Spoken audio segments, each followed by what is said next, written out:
코로나19 신규 확진자 수 오늘 84명 나왔습니다. 두 자릿수로 줄어들긴 했습니다만 오늘 새롭게 부산 요양병원에서 집단 감염이 발생하면서 여전히 안심할 수 없는 상황입니다. 네, 그런가 하면 세계적인 축구 스타 크리스티아노 호날두와 남자 골프 세계 1위인 더스틴 존슨이 잇따라 양성 판정을 받는 등 전 세계에서 코로나19 재유행 양상이 나타나고 있는데요. 관련 내용들 전병열 차의과학대학 교수와 함께 짚어보겠습니다. 어서 오십시오. 안녕하십니까? 네, 안녕하세요. 네, 오늘 오전 신규 확진자 수치가 발표됐는데 그 수치는 84명입니다. 하지만 오늘 또 새롭게 발표된 내용 중에 하나가 부산에 있는 요양병원, 그러니까 북구 만덕동에 있는 햇드락 요양병원에서 52명의 집단 감염이 발생한 부분이 새로운 소식인데 여기에 반영되지는 않은 상황입니다. 이 이야기 좀 먼저 해보겠습니다. 직원 9명과 환자 43명이 확진받은 상황이고 현재 해당 요양병원은 동일 집단 격리된 상황입니다. 간호조무사가 전날 확진받은 후에 전수검사를 통해서 이렇게 대량으로 나왔다라고 하는데 이 요양병원 사례 좀 어떻게 분석을 하고 계십니까? 네, 아무래도 요양병원은 이제 그 환자분들이 고령층 또 기저질환이 있는 분들이고요. 대부분 다 거동이 불편한 상태에서 네. 침상 생활을 하고 있는 경우죠. 그쵸. 또 이 의료 인력들이 계속해서 환자들을 간호 또 관리하면서 많은 접촉이 수시로 이루어지기 때문에 만약에 이제 의료진 중에서 감염자가 있다고 한다면은 이 의료진을 통해서 거동을 하지 못하는 침상에 있는 많은 환자들에게 동시다발적으로 많은 감염이 발생할 수 있는 그런 상황이라고 보시면 좋을 것 같습니다. 네, 지난 3월부터 면회나 외출이 금지됐다고 하니까 아마도 말씀하신 것처럼 직원을 통한 감염이 아닐까라는 생각이 드는데 확진자 한 분이 지금 돌아가셨다는 속보가 들어와 있어요. 이것도 아무래도 요양병원의 특성상 기저질환이 있는 지금 돌아가신 분 사망자의 지금 정확한 신원은 전해지지 않고 있습니다만 아마도 기저질환이나 이미 앓고 계셨던 증상하고 복합이 되면서 사망에 이르게 됐다라고 분석을 하실 수 있겠습니까? 어떻습니까? 네, 일단 뭐 정확한 사인을 규명하기 위해서는 사체 부검과 같은 그런 과학적인 방법이 필요하겠습니다만 현재 방역 당국과 또 이 수사 당국이 이 사망자에 대해서 어떠한 방법을 통해서 사인을 밝힐지는 알려지진 않았습니다. 네. 그러나 아무래도 요양병원의 특성상 고령 환자이고 또 기저질환이 있었다는 점 그리고 또 확진 판정을 받았다고 한다면은 이것들이 복합적으로 작용을 해서 사망까지 이르를 수 있다. 그렇게 이제 추정할 수가 있겠습니다. 이 요양병원이 지금 동일 집단 격리된 상황이잖아요. 근데 이 요양병원 이외에도 앞서서도 요양병원이나 뭐 재활병원이나 정신과 전문 병원 내에서도 집단 감염이 발생한 후에 동일 집단 격리를 한 사례들이 있는데 집단 격리된 후에도 이제 추가적인 확진자들이 많이 나왔었잖아요. 네. 동일 집단 격리 자체적인 새로운 좀 변화가 필요한 것인지 실제 집단 격리를 하면 어떤 식으로 안에서 좀 이게 관리가 이루어지는 겁니까? 일단 그 집단 자체가 전체적으로 전수검사를 받고요. 예. 그리고 전수검사 이후에 계속해서 환자 개인별로 증상 발현 여부를 조사하게 됩니다. 그리고 그 조사 결과에 따라서 만약에 증상이 나타나면 또 추가 확진 검사를 하고요.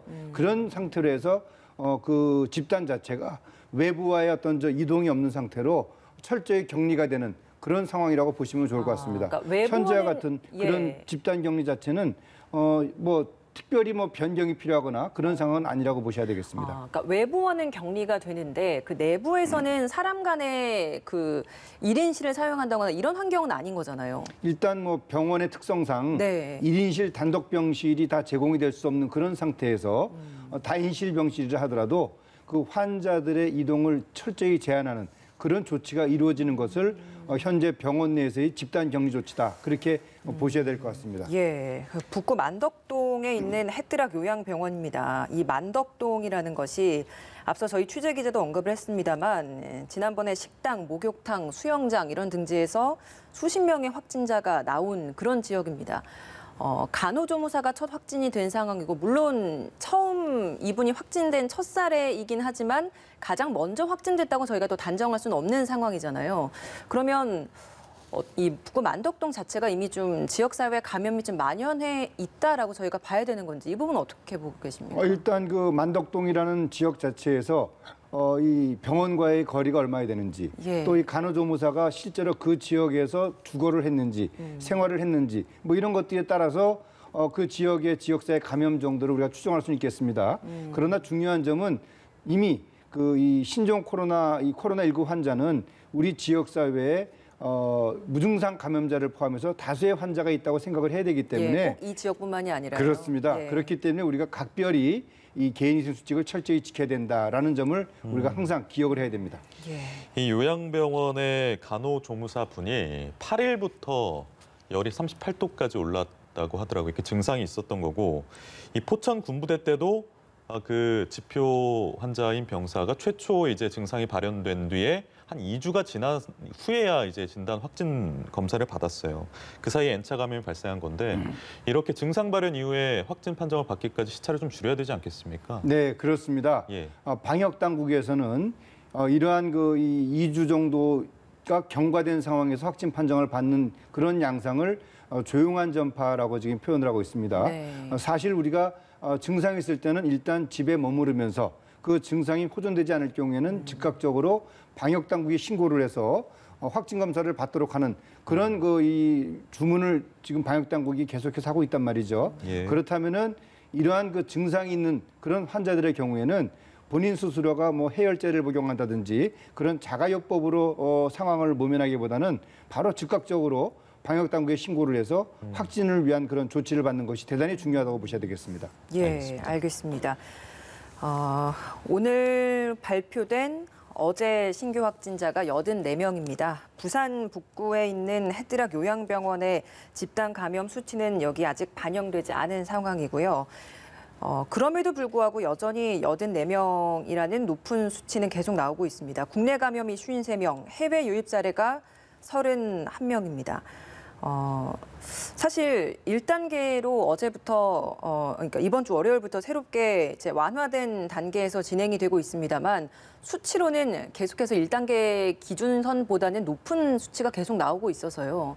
괜찮은 건지 걱정이 되는 부분도 있습니다. 어떻습니까? 네, 사실 우리가 지금 이 코로나19를 경험하고 있는 것이 1월 20일 최초 확진 환자 발생한 후에 벌써 9개월이 다 돼가고 있는 양상이죠.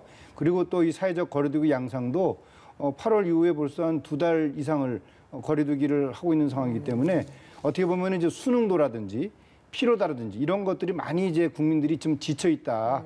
그렇기 때문에 방역 당국은 일단 사회적 거리두기 단계의 어떤 강화라는 측면보다는 개인이 스스로가 이제 위생 수칙을 철저히 지키는 상황에서 이 상황을 극복하는 것이 필요하다. 그리고 또 앞으로 계속해서 가을 겨울이 되면서 더 환자가 증가될 수가 있어요. 네. 그런 양상에서 계속해서 강화된 거리두기를 유지하는 것은 어떻게 보면 방역 당국 입장에서는 국민들의 수능도를 끌어내기가 상당히 어렵습니다.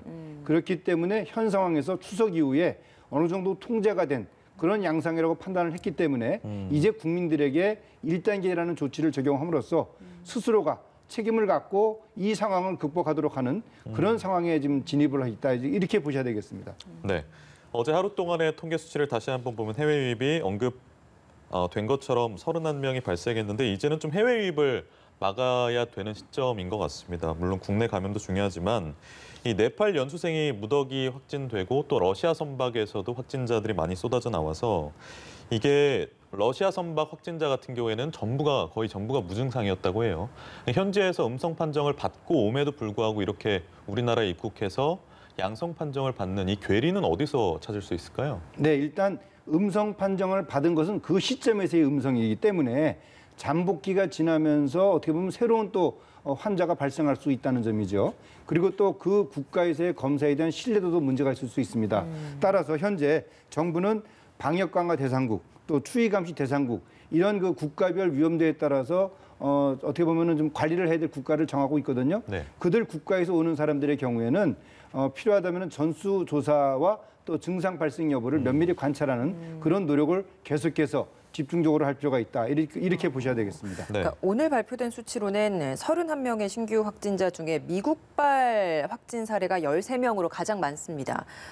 이런 걸 보면 사실 단순히 한 나라에 집중돼서 집단 감염들이 많이 나오는 것이 아닌 것 같거든요. 그러니까 네팔도 있었고 러시아도 그렇고 미국도 그렇고 그러니까 다양한 나라에서 이렇게 많이 나오는 상황에서 우리가 해외 유입 사례에 대해서 이대로 있어도 괜찮은 건지 이 부분은 어떻게 좀 생각을 하십니까? 네, 일단 뭐 전 세계적으로 지금 재확산되는 양상이 계속해서 확대가 되고 있지 않습니까? 네. 현재 우리 정부는 해외에서 들어오는 유입 인구들에 대해서는 2주간 자가격리 조치를 하고 있습니다. 네. 그리고 그 기간 중에 증상이 발생했을 때는 또 검사를 받고요.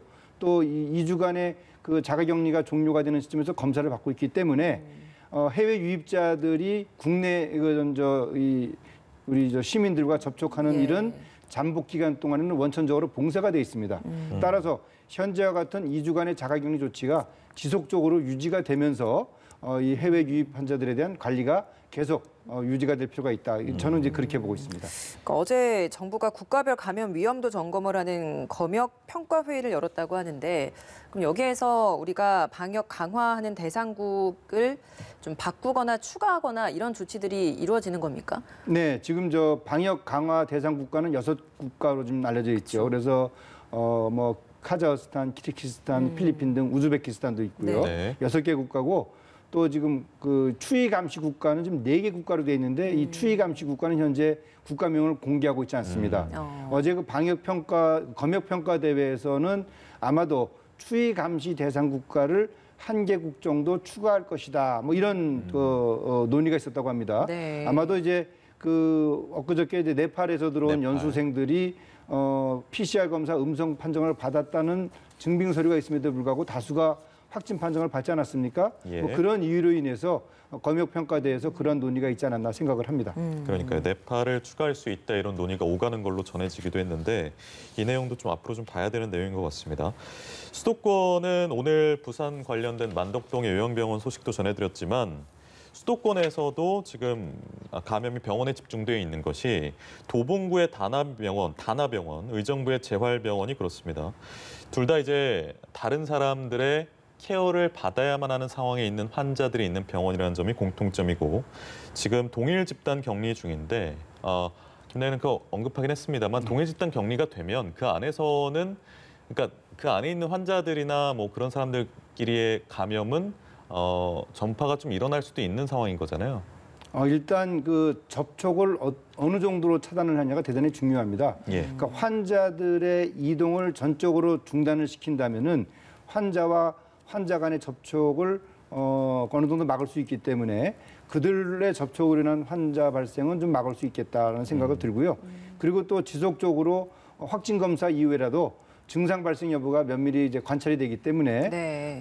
이미 감염된 사람들에 대한 추가 확진은 나올 수 있겠으나 예. 새로운 접촉에 의해서 추가 확진자가 나올 수 있는 가능성은 대단히 낮다고 보시는 것이 좋을 것 같습니다.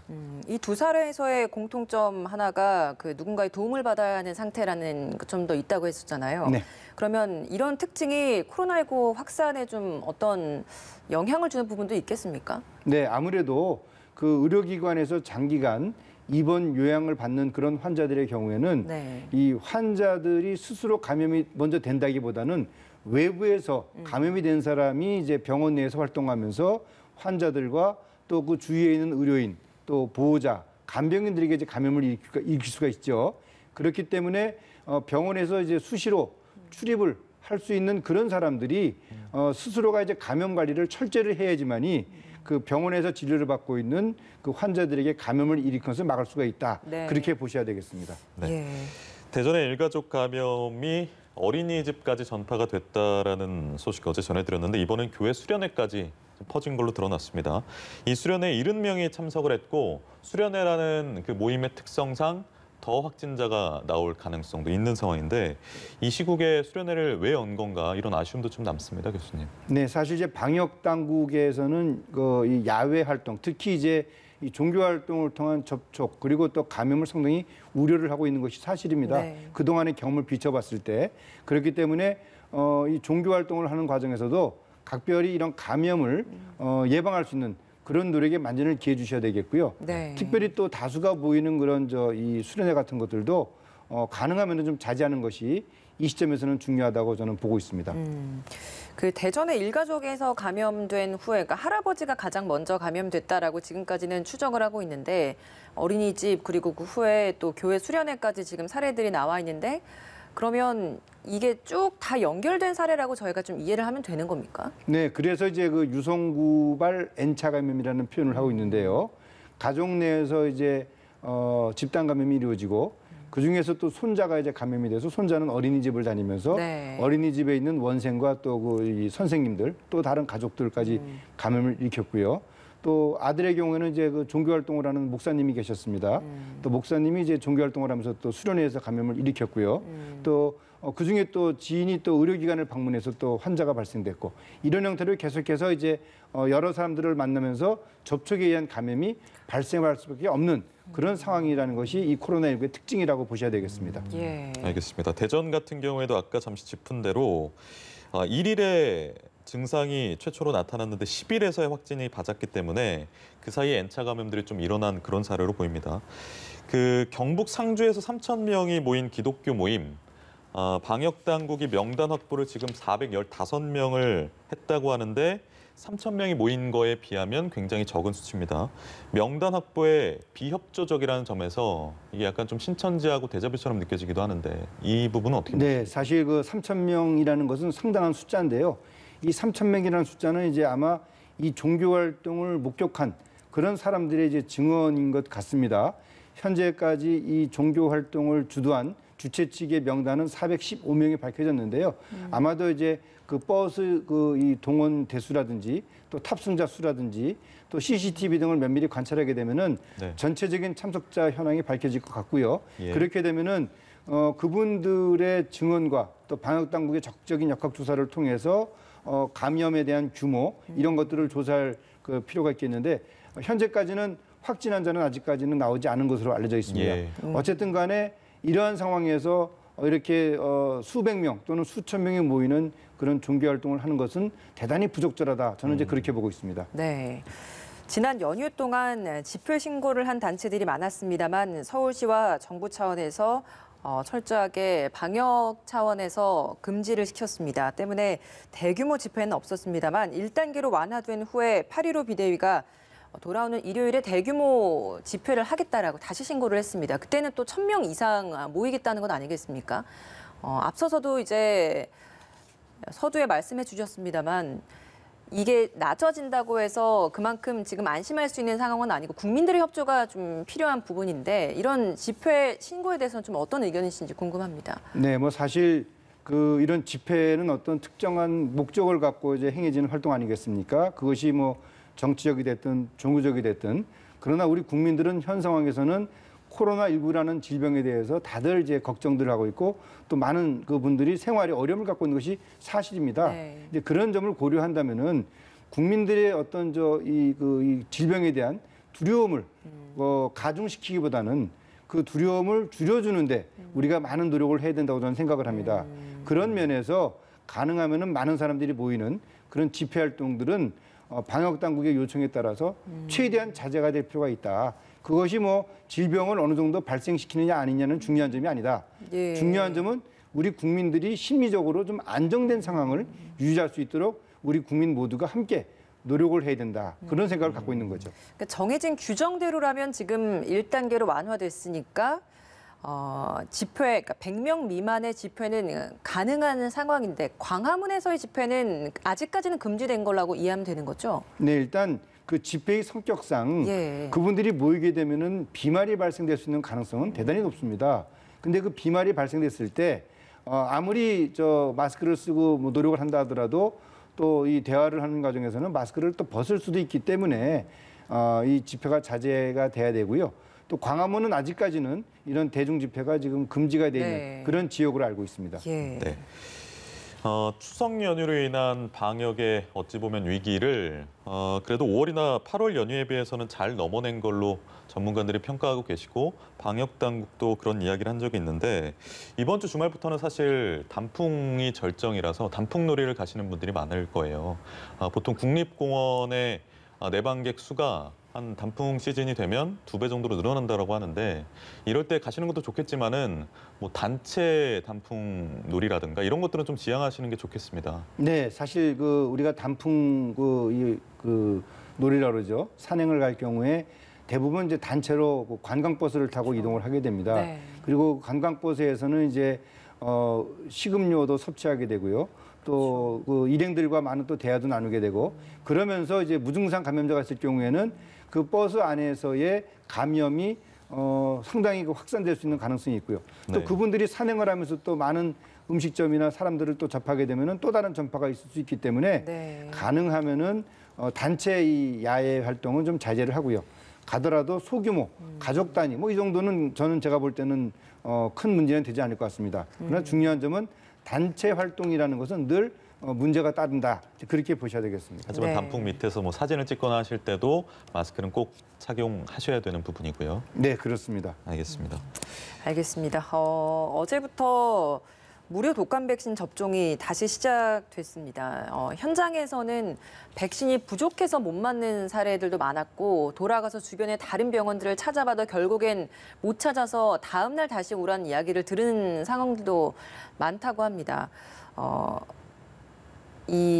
사실 무료 독감 백신이 좀 이렇게 지연되는 부분이 유통 과정에서의 문제도 있었는데 최근에 또 다른 문제가 됐던 부분이 독감 백신에서 흰색 입자가 발견된 부분도 있었던 것도 있습니다.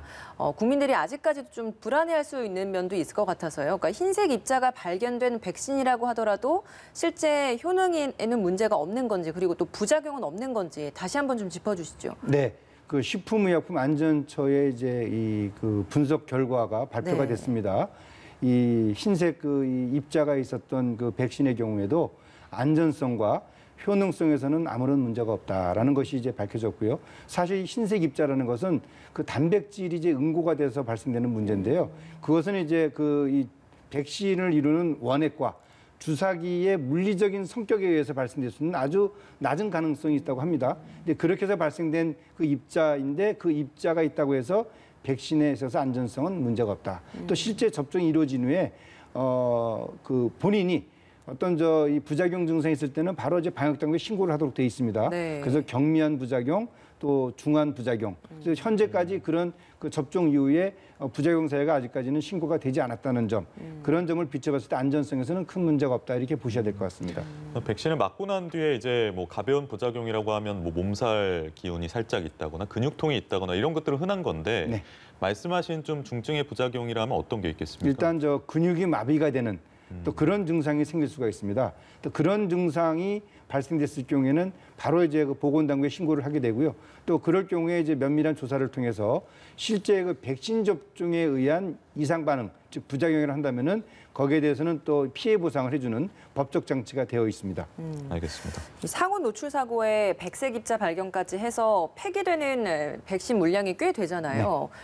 이러면 백신 나중에 이제 부족해지는 것 아니냐 이런 걱정도 나오거든요. 백신 네. 물량은 충분한 겁니까? 현재 이 방역 당국은 전 국민 대비 한 57% 정도가 되는 아주 많은 백신을 지금 확보를 해놓은 상태입니다. 네. 전년도 대비 한 500만 명 정도 이상의 그 백신을 확보했기 때문에 적어도 현재의 백신 물량으로는 우리 국민들이 인플루엔자를 극복하는 데 접종할 때 큰 문제는 없다.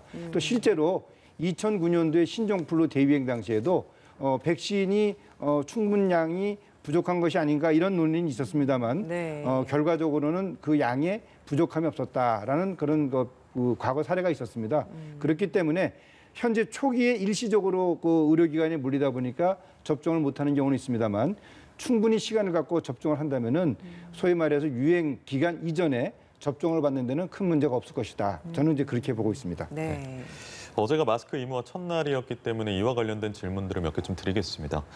대중교통하고 병원에서 마스크 착용을 하지 않으면 지금은 뭐 계도 기간이긴 합니다만 과태료를 물어야 되는데 많은 분들이 아시는 것처럼 이제 망사 마스크하고 밸브형 마스크는 허용이 안 되는데 이 망사 마스크가 허용이 안 되는 거는 뭐 직관적으로 좀 알겠습니다. 구멍이 좀 뚫려 있으니까. 근데 밸브형 마스크는 왜 안 되는지 네. 가격도 실제로 좀 비싸잖아요. 왜 그렇습니까? 네, 일단 그 밸브형 마스크는 오랫동안 사용할 수 있다는 점에서 소비자들이 많이 선호하는 것 같습니다.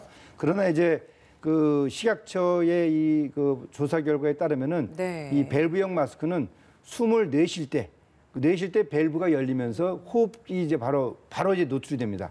그 노출이 될 때 만약에 이 호흡기에 우리가 감염이 있을 경우에는 그 바이러스가 밸브가 열리면서 외부로 노출될 수 있기 때문에 이 밸브 마스크가 방역 효과가 없다. 뭐 그런 이제 발표가 되는 거죠. 그러니까 밸브형 마스크는 외부에서 들어오는 건 좀 막을 수 있지만 나갈 때 숨을 내가 내쉴 때. 내쉽는 그러니까 약간 뭐 어떻게 보면 이런 표현 써도 되는지 모르겠지만 이기적인 마스크다. 뭐 이렇게도 뭐 얘기해도 일단 되겠습니다. 본인은 외부에서 들어오는 공기에서 바이러스는 차단할 수 있겠으나 만약에 감염이 됐을 때 내가 숨을 내쉴 때 바이러스가 나가기 때문에 다른 사람들에게 감염을 일으킬 수가 있는 그런 마스크라는 점에서 이 코로나19를 예방하는 데 도움은 되지 않는다. 그렇게 보셔야 되겠습니다. 이 마스크 착용은 의무화되지만 예외적으로 허용되는 그런 상황들도 있잖아요. 그러니까 예를 들어 뭐 음식을 섭취한다거나 이런 사례들도 좀 구분지어서 짚어주시면 시청자분들이 참고하실 때 더 좋을 것 같아요. 네, 일단 우리가 이 코로나19가 유행하고 있는 그리고 또 앞으로 유행이 예상되는 가을철, 겨울철을 우리가 맞이할 때 제일 중요한 점은 개인위생 수칙을 철저히 지키는 노력입니다. 네. 5대 원칙이라고 하는 표현하는데요. 제일 중요한 점은 마스크 착용, 손 씻기, 그리고 증상이 있을 때는 집에 머무르기, 그리고 사람이 많이 모인 곳은 가지 않기, 그리고 일정한 거리를 유지하는 것. 이런 것들이 제일 중요한데 아무래도 마스크를 쓸 때는 우리가 뭐 말을 한다든지 식사를 할 때든지 또는 음료를 우리가 섭취한다든지 할 때 많은 좀 어려움이 있는 건 사실이거든요. 네. 그럴 때 이제 일시적으로 마스크를 벗어서 음식을 섭취하거나 음료를 섭취하고 그리고 그 이외의 경우에는 마스크를 계속 착용하는 것이 이 가을철, 겨울철에 코로나가 유행할 수 있는 그런 시기에 개인 건강을 지키는 대단히 중요한 방법이다. 그렇게 보셔야 되겠습니다. 네, 네. 알겠습니다. 지금까지 전병률 차의학전문대학원 교수와 함께 코로나19와 관련된 여러 사항들 이야기 나눴습니다. 고맙습니다, 교수님. 네.